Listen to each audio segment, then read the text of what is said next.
business establishments of the respondent, as mentioned kanina ni Congressman Ridon during the raising of his motion, no?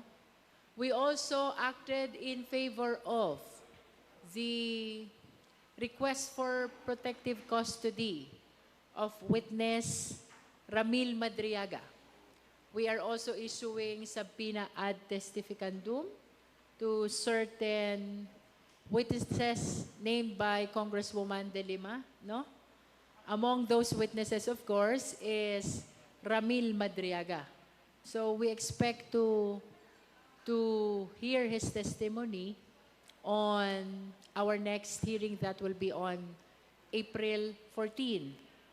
Now, about the letter of the Respondents' Council, the use of mini-trial, the term mini-trial, is only to help the public distinguish the proceeding before the Justice Committee vis-a-vis the trial which will happen in the Senate, no? Definitely, this impeachment proceeding before the Justice Committee, particularly the hearing proper, is tantamount to a preliminary investigation. And therefore, there will be clarificatory hearing as distinguished from a trial that is for the purpose of determining the existence or non-existence of probable cause. If you try to imagine, kung walang clarificatory hearing, how are we going to decide on the existence of probable cause?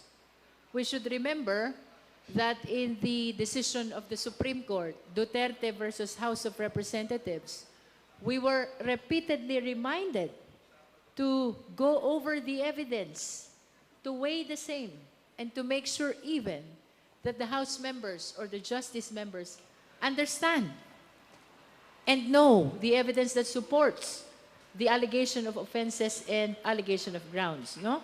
So in response to the letter of the Respondents' Council, I reiterate that what is happening before the Justice Committee is not a trial.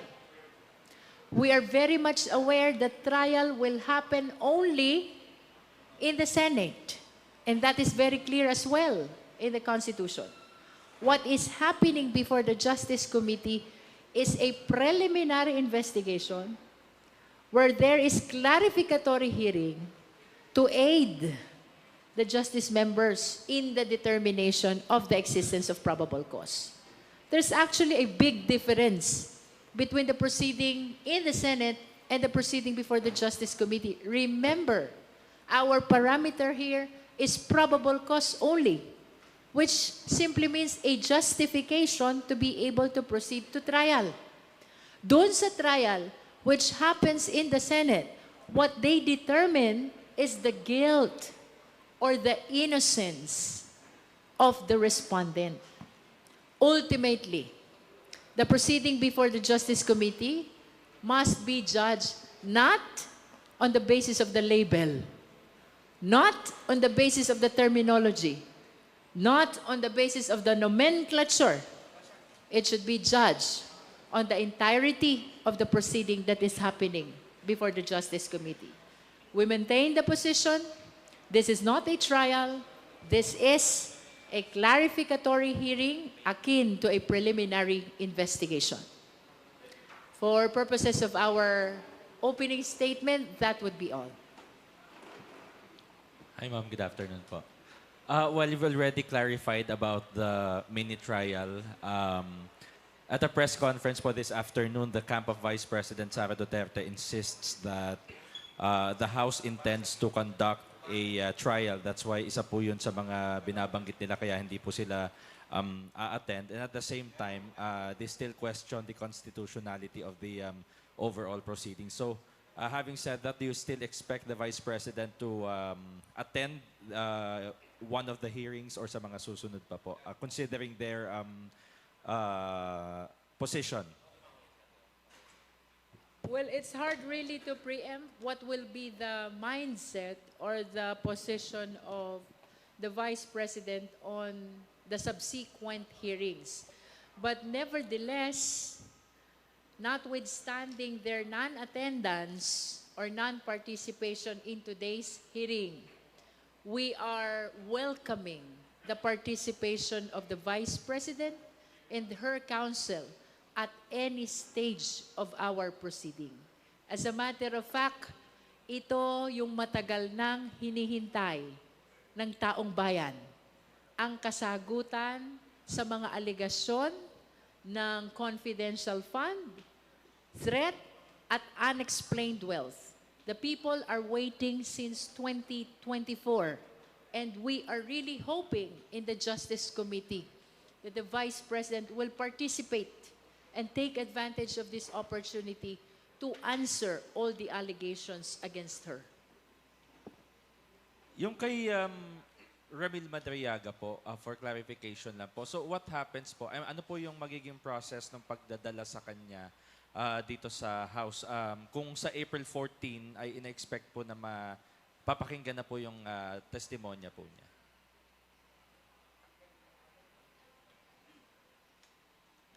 Pagka naman po talagang ipapatawag na si Ramil Madriaga, we will have to coordinate with the court and with the BJMP. No? Kasi siyempre, sila po yung meron talagang jurisdiction over Mr. Madriaga. No? So, pagka meron na pong hearing date, yung pong pag-appear ni April 14, no?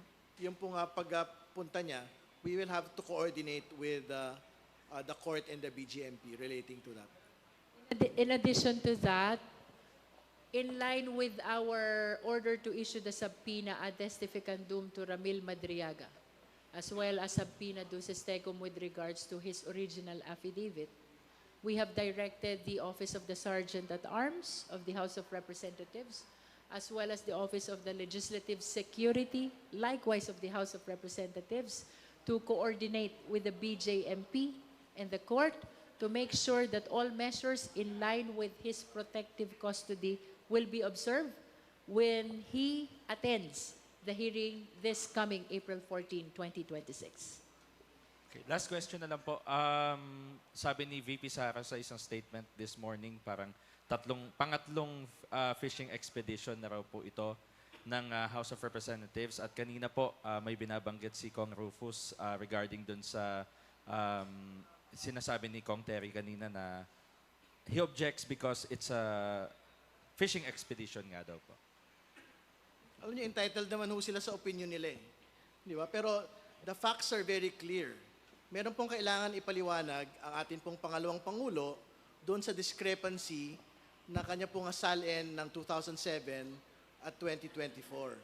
Yung pong wealth gap between yung cumulative salary ng 30 to 50 million at yung pong 88 million net worth niya in 2024. So yung magpapaliwanag po nitong lahat ng ito, yung pong lahat ng mga isasabpina pong mga dokumento from the BIR, tax payments, tax records, ITR, VAT payments ng mag-asawang Duterte Carpio, at yung pong mga kumpanya po kung saan po nailista sa 2024. Maipapaliwanag din po yan mula doon sa audited financial statements nung pong kanila pong mga kumpanya na linista rin po sa 2024. Fishing expedition lang ho yun kung wala ho tayong pinagsisimulang mga dokumento. Ang problema meron. Nasasalin po mismo ng pangalawang Pangulo. May I add to that we will remember that there has been a declaration of sufficiency in form. There has been a declaration of sufficiency in substance. And there has been a declaration of sufficiency in ground. In other words, the committee already ruled on the existence of sufficient basis to proceed to hearing proper. That includes the issuance of subpoena. Sorry, last na lang pong pahabol. Sorry po. Na-resolve na po ba yung issue kay Attorney Michael Powa at kay Reynold Munsayak kung paano po yung magiging treatment sa kanila as witnesses po ba or as a counsel po ni VP Sara? Kasi sa press con din po today, this afternoon, parang willing naman daw po si Attorney Powa na umattend sa hearing. Babasahin pa lang daw po muna niya yung laman ng subpoena. Well, ito na po yung pag-step forward, no? Nung pong proseso dito po sa dalawa pong mga abogado. So, meron na pong subpoena on Mr. Powa. So, we will see in the next hearing, no, kung how he will take this particular subpoena. Kasi nabanggit naman halimbawa, yung pong relevancy nung pong kanya pong pag-i-issue po ng subpoena laban sa kanya. Ganyan din po yung mangyayari in the event that a subpoena is issued to Mr. Monsayak. No? So, it will depend on them as to how they will appreciate their attendance to future hearings po. Ma'am? Ay, sorry. Sir, Kong Ridon, kasi kanina po, I think nag-manifest din si Vice Chair Keith Flores regarding nga po doon sa pinunan niya yung years during na Vice Mayor pa si VP Sara, papasabpi na yung mga documents like BIR at ITR, mga yung mga GIS. Gayong hindi naman po siya impeachable offense kasi officer during that time. I understand na kwento nyo rin po in detail kanina, pero kind of elaborate lang din, sir. Kasi as much as we wanted to be very careful nga, di ba? Sa umpisa pa lang tinatalakay na dapat medyo cautious tayo doon sa kung paano to, yung pag-usad po ng proseso. Pero sir, hindi ba, yun nga, na-consider din na baka nga matira ulit sa Supreme Court na titignan yung mga taon na hindi naman po impeachable officer ang VP dito sa mga dokumentong to? Well, clear ho yung relevancy ng mga taon from 2007 to 2024. No? Kasi doon ho yung pagkakumpara at paghambing noon po nga paglaki po ng yaman. At doon po din manggagaling yung po nga pagpapaliwanag kung explainable or unexplainable wealth po ba ito. Kumbaga, we cannot simply rely on existing years, no, from 2022 to date para ho maipakita ito pong pattern na ito. Kasi in the first place, ang paliwanag naman po ng mga supporters po ng pangalawang Pangulo, yung pong kanyang current na kayamanan ay iniluluwal hindi lamang ng kanyang sahod, kundi ng kanila pong mga negosyo, katulad ng ice plant, at nung kanila pong trabaho bilang mga abogado. So, very important ho yung tie. Meron pong tie to the current years Hindi ba? Ng 2022 to 2024. No? So, I don't think magmamatter po yung binabanggit na previous to 2022, hindi po dapat siya kasama. Kasi nga, what we would want to be able to establish is the actual pattern and the actual year-on-year growth, no, of all of these financial documents. And we would want to be able to see it. Pwede ho yan kung we are tying them only for impeachment relating to 2007 to 2022. Talagang wala ho tayong pag-uusapan doon. But we are talking about an actually existing SALN for 2023 and 2024. So, doon ho manggagaling yung pagbabatayan ng pong look back going to 2007.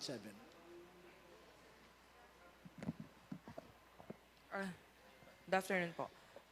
Question lang po, kasi dun sa original na letter ni Congressman Jokno, meron po siya dong request for subpoena sa AMLC certification na walang kinalaman yung walang suspicious transaction involving the accounts of the Vice President, her husband, and even former President Duterte. Nandun po sa letter niya. Pero kanina kasi hindi po na-erase. Yes. And it was, hindi rin po na, wala rin pong nag-motion to subpoena the bank records of the Vice President. So, does this mean na hindi na yun on the table, hindi na pwedeng mag-motion about that, or pwede pa rin yun i-put forward, pwede pa rin mag-move yung kahit sinong member ng Justice Committee for subpoena of the bank records of the Vice President at a later part? Since the request is not withdrawn as well, then I must say that the request is continuing. It will depend on the succeeding hearings if any of the justice members will be formalizing the motion for issuance of subpoena to AMLA For today, nobody raised that motion. Ma'am, so even, kasi po yung AMLAC nasa request ni Congressman Jokno prior. Pero kung subpoena po in terms of bank records, pwede po bang may mag-motion nun sa succeeding hearings kahit walang prior letter to the Justice Committee? Are you referring to subpoena of AMLA or subpoena of banks? Bank records po. Kasi Bank as you said records. before, And to whom exempted will siya the sa bank subpoena secrecy. be addressed? To the AMLA? To produce bank records? Is that your question? Yes, ma'am. Opo. Parang pwede po ba yung i-put forward So, ng kahit sino? As to whether or not the committee will be acting on that concern in the succeeding hearings, it will depend really if there will be justice members who will be formalizing or moving towards the issuance of subpoena to AMLA. Kung walang magpo-formalize ng motion, then that remains a continuing request which is not being withdrawn by the Congressman Chel Jokno, but without a motion, definitely the Justice Committee cannot act on that. Hi, Kong. Hi, Kong. Good afternoon. Tingin po ba ng komite, sapat na po yung pag-request ng additional protection, security for Madriaga as opposed to the House taking full custody? Because if I remember po, that was the original request na yung House na po yung sumailalim na si Madriaga sa ilalim ng kustodiya ng House. I don't know if indeed the members requested that the custody be transferred to the House of Representatives. But I remember during the last hearing, prior to this representation was corrected by Congressman Chel Jokno because indeed the motion is not for the transfer of custody to the House, but it is a motion for protective custody, which can pertain to some or more measures towards protecting the safety of witness Ramil Madriaga. Kanina, we witnessed Congressman Chel Jokno enumerate the details of his request. So what I recall, ang sabi niya dyan, i-augment ang security with NBI security personnel. Second, to ensure the safety of his transport in attending hearings before the Justice Committee. And the third is to make sure that secured yung kanyang detention place while this hearing is ongoing. So these are the three specific concerns of Congressman Chel Jokno, which he requested to be addressed. He moved to be addressed in his motion for protective custody, and which, as you witnessed, the Justice Committee acted on favorably. But do you think po, Congresswoman, is it sufficient for now or are we not ruling out the possibility na yung House ay si Madriaga sa ilalim na lang fully in the future sa kustodiya ng The House? committee can actually act depending on the motions which are being raised. And since no one raised the motion for transfer of custody, wala tayong tinalakay na ganyan. As to sufficiency, I think naman reasonably sufficient yung mga ni-request ni Congressman Jokno about making sure that protective custody is provided to witness Ramil Madriaga.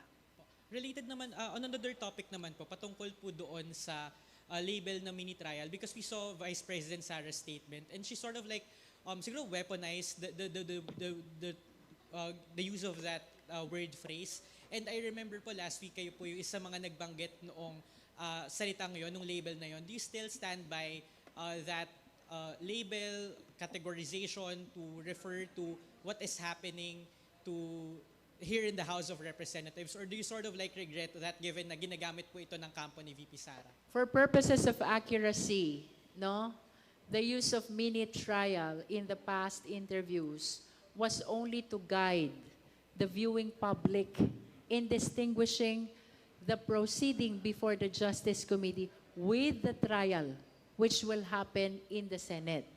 Again, to be very accurate, what is happening in the Justice Committee is akin to a preliminary investigation in which there should be a clarificatory hearing where the justice members will raise question for the purpose of guiding them in the determination of probable cause, no?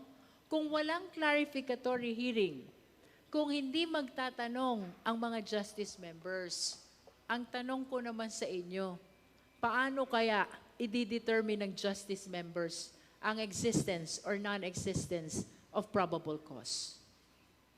So kayo, Kong, you wouldn't shy away from using it just to guide the public pa rin of what is happening in the House?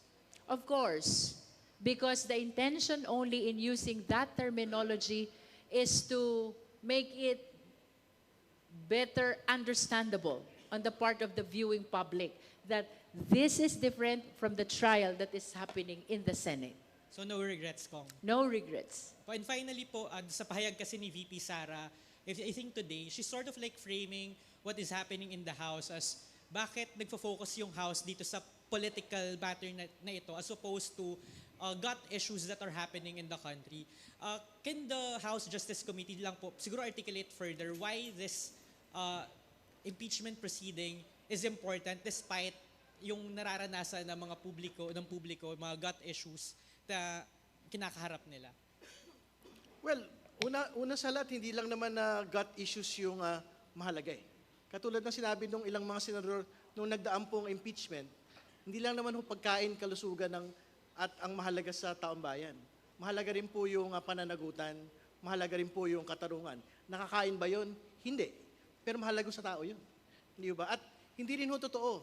Katulad ng binanggit ng atin pong chair kanina, na wala hong focus doon sa krisis ang Kongreso. Yung pong passage po ng excise taxes removal, suspension, nagawa po ito ng Kongreso within the span of 2 weeks. No? At for the signing of the President na po ito.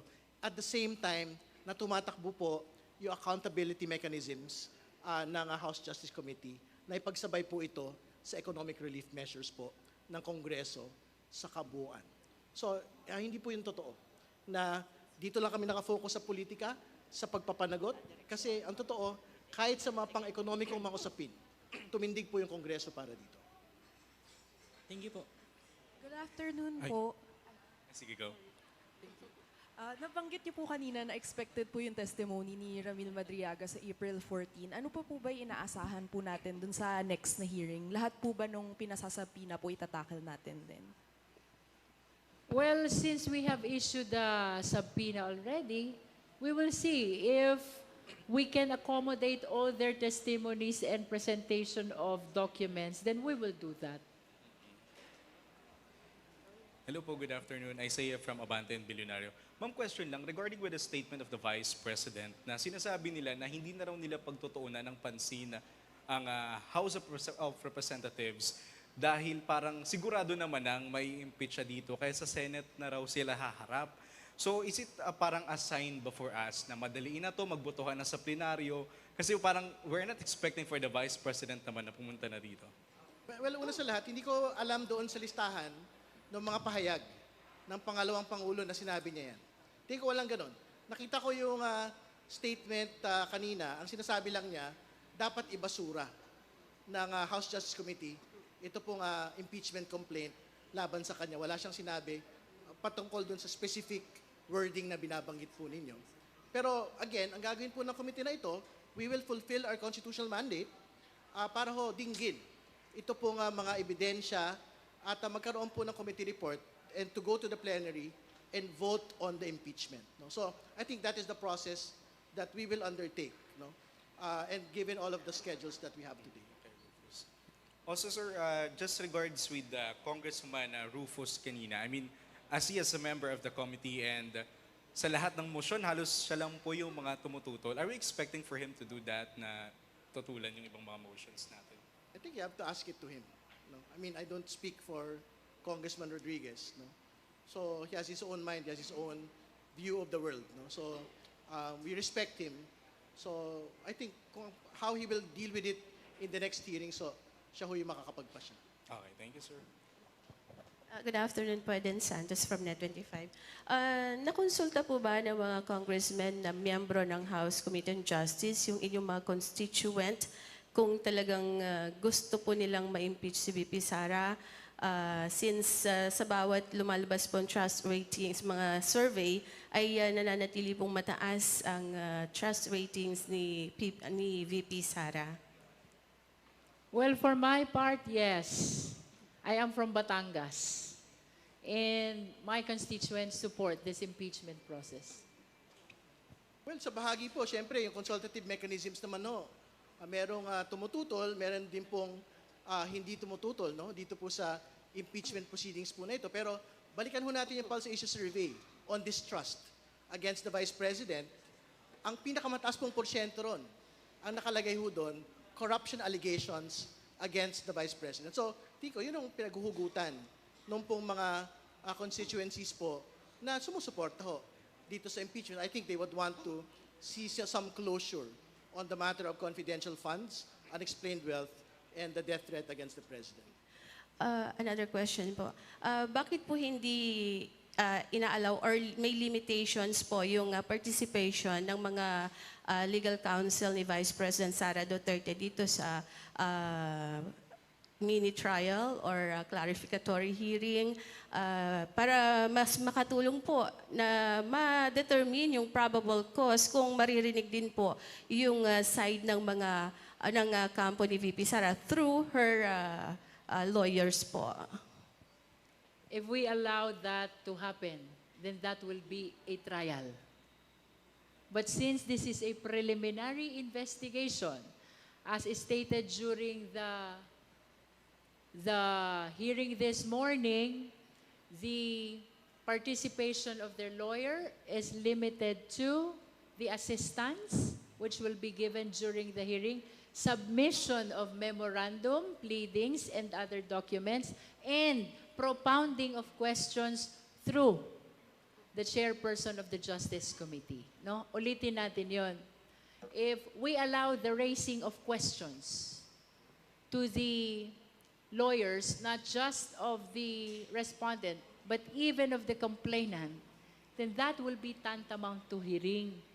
Because that is one thing that distinguishes a trial from the clarificatory hearing. No?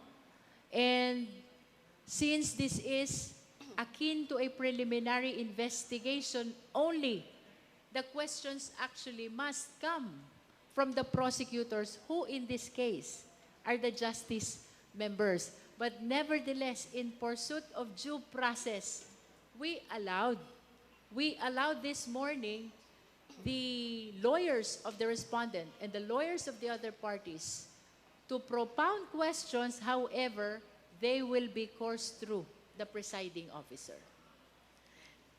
Medyo lang po kasi para sana mas makatulong na mas mabilis ninyong ma-determine yung probable cause sa pamagitan po ng presentation of evidence, facts ng complainant at saka nung respondent.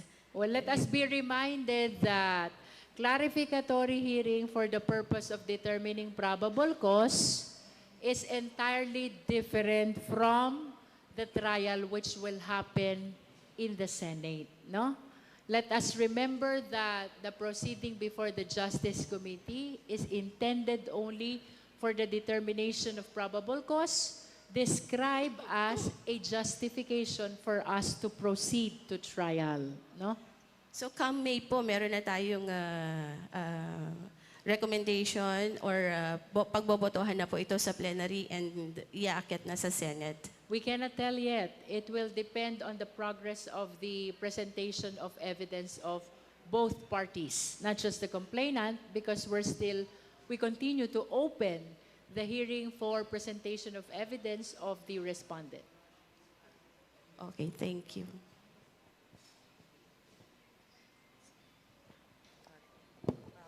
Ma'am, for the, pahabol lang. For the record, ma'am, kasi parang dun sa letter ni Vice President sa committee, ang pinaka-argument niya, wala yung jurisdiction yung committee. Kasi nga, the committee daw intends to hold trial. For the record lang po, the committee has jurisdiction. And parang can you elaborate why the committee has jurisdiction on this particular proceeding? Thank you. Definitely, the Committee on Justice has jurisdiction over these impeachment complaints. This is not a trial. the use of mini trial is only to guide the public in distinguishing the proceeding before the Justice Committee with the trial which will happen in the Senate. And to further distinguish the same, let us remember that this clarificatory hearing is intended only to guide the justice members in the determination of probable cause. Unlike in the trial before the Senate, the objective is to determine the guilt or the innocence of the respondent. Thank you, ma'am.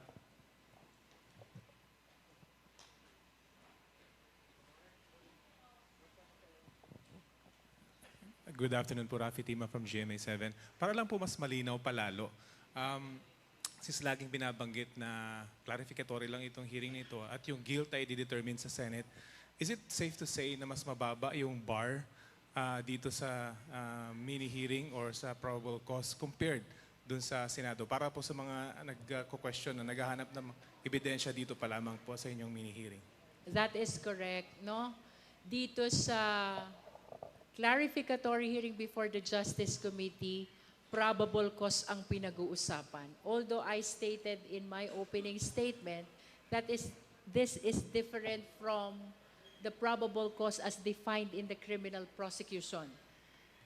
To simplify, by probable cause in impeachment proceedings, it is the justification for us to be able to proceed to trial. No? Doon sa trial, of